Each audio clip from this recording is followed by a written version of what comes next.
వల్లభనేని వంశీ అంటే అక్రమాలకు care of address అని చెప్పాలి. ఇట్టకేలకు ఆయన మాత్రం అరెస్ట్ అయితే ఇప్పుడు చూసిన వాళ్ళందరికీ విన్న వాళ్ళందరికీ చెవులలో అమృతం పోసినట్టుగా అయితే అనిపిస్తోంది. ప్రజెంట్ ఏమైంది అంటే ఇంకా ఎన్నెన్ని కేసులు ఉన్నాయంటే ఆల్రెడీ ఆయన పైన గత ప్రభుత్వం ఉన్నప్పుడే కేసులు ఉండే బట్ కప్పిపుచ్చుకుందని ఇప్పుడు మాత్రం ఇంకా అడిషనల్గా ఇంకో 2-3 కేసులు యాడ్ అయ్యి మరీ వచ్చాయి. ఏమేంటవి?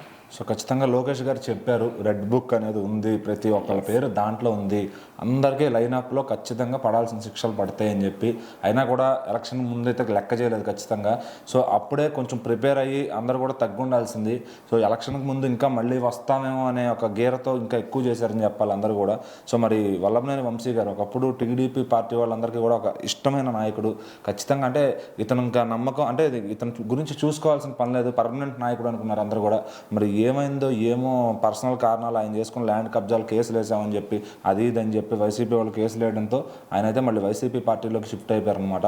సో మరి అక్కడ ఆయన ఎమ్మెల్యేగా పోటీ చేస్తే వైసీపీ నుంచి ఓటమి ఎదురైంది ఖచ్చితంగా. ఎందుకంటే ఒకసారి అతను ఒక పార్టీ వాళ్ళు నమ్మారు కంప్లీట్గా, ఎందుకంటే టీడీపీ వాళ్ళు స్టిక్ అయిపోయినారు వల్లభనేని వంశీకి. సో మరి అతను పార్టీ మారడంతో అందరికీ అక్కడ అంటే ఆయన ఇష్టం అంతే తప్ప పైన వైసీపీ నాయకుడు కానీ జగన్ కానీ ఎవరికి ఇష్టం ఉండదు. మరి వల్లభనేని వంశీ గారు అంటే ఇష్టం కాబట్టి అందరూ ఆయన ఎటువంటి అటు కొంతమంది ఉంటారు. బట్ ఏంటంటే పార్టీని ఇష్టపడే వాళ్ళు కూడా ఈయన్నే ఇష్టపడతారు ఆబ్వియస్లీ. సో అందుకని చెప్పి ఈయనైతే ఖచ్చితంగా ఓడిచ్చారు, ఘోర ఓటమి పాలయ్యారని చెప్పొచ్చు.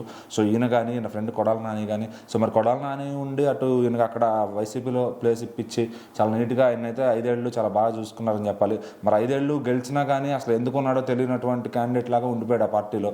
మరి తర్వాత గెలుస్తాడు అనుకుంటే పెద్ద ఓటమి చిక్కిందని చెప్పాలి ఖచ్చితంగా. సో మరి ఆ పాపం ఆ చేసిన ఏదైతే ఉంటుందో ఎవరెవరినైతే మాట్లాడారో అప్పట్లో చంద్రబాబు గారి ఫ్యామిలీని విమర్శించడం, లోకేష్ గారిని విమర్శించడం, ఇవన్నీ కూడా ఖచ్చితంగా మరి లోకేష్ గారు అయితే రెడ్ బుక్లో రాసుకున్నారని చెప్పాలి. అంటే రెడ్ బుక్లో ఈయన పేరుతో పాటు ఇంకా చాలా మంది పేర్లు ఉంటాయి ఖచ్చితంగా. కానీ ఈయనది మాత్రం బేసిక్గా పర్టికులర్ ల్యాండ్ కబ్జాల పైనే ఎక్కువగా ఉంది. అదే కాకుండా పేల్చడం, ఏదైనా ఆయనకి ఏంటంటే ఒక కార్యాలయానికి వెళ్ళి అక్కడ ఏదో ఒకటి దౌర్జన్యాలు చేయడం, ఇలాంటివన్నీ ఎక్కువ ఉన్నాయి ఆయన ఖాతాలలో.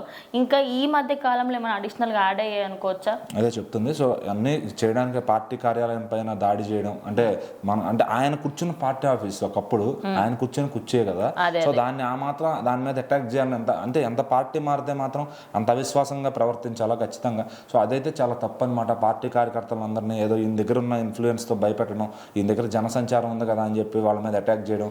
సో మరి ఆ జనమే పర్సనల్ జనమే తిరగబడ్డారంటే మరి మనం చేసిన పనులు ఏంటనే ఊహించుకోవచ్చు. ఇప్పుడు ఆ పార్టీ కేసు పైన ఒక 3 రకాల సెక్షన్ల కింద కేసు నమోదు చేయడం, ఇంకేవైతే ఉన్నాయో పాత క్లెయిమ్స్ ఉన్నాయో అన్నింటిని కూడా కలిపి. సో ఇన్నాళ్ళు ఎస్కేప్లో ఉన్నారన్నమాట ఖచ్చితంగా, ఎందుకంటే వెంటనే అరెస్ట్ చేస్తారని తెలుసు.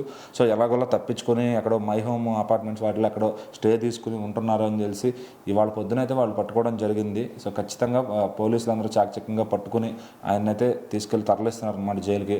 సో తర్వాత రిమాండ్ ఉంటుందా, ఎన్ని రోజులు ఏంటి, ఒక్కొక్కరు ఆటోమేటిక్గా వైసీపీలో ఉన్న పెట్టలన్నీ కూడా రాలిపోతున్నాయి ఖచ్చితంగా.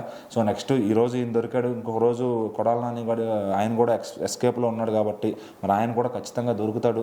ఆ దొరికిన తర్వాత ఇంకా వీళ్ళందరినీ మూసేయడమే తథ్యం అంతే ఇంకా.